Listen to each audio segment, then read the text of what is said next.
எருது சண்டை. இந்த கதையில் முல்லா எப்படி தன் பேச்சு திறனால் அகமதை வீழ்த்தினார் என்று பார்ப்போம்.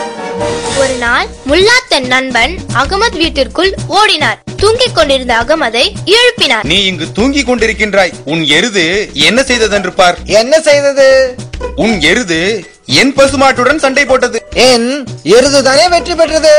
ஆமாம், ஆனால் என் பசுவிற்கு அடிபட்டு விட்டது. பாவம், என் பசு கால்களிலும் வாயிலும் அடிபட்டிருக்கின்றது.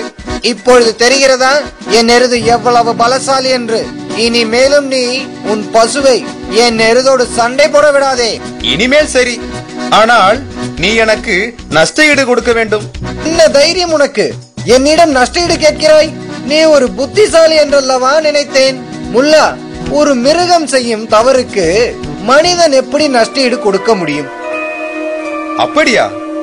நீ சொல்லுவது சரிதான். இது என் எருதின் தவறு, என்னுடையதல்ல. இப்பொழுது வெளியே போகிறாயா?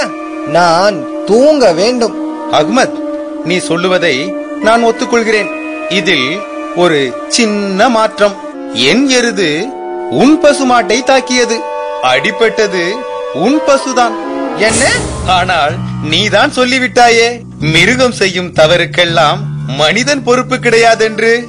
என் எருது செய்த தவறுக்கு நான் உனக்கு எந்த பணமும் தர தேவையில்லை. சரி, இல்லை, நான் தூங்கிக் கொண்டிருந்தேன். சரியாக சொல்லு முல்லா. ஆனால் முல்லா எதையும் கேட்கவில்லை. சந்தோஷமாக வெளியே சென்றார்.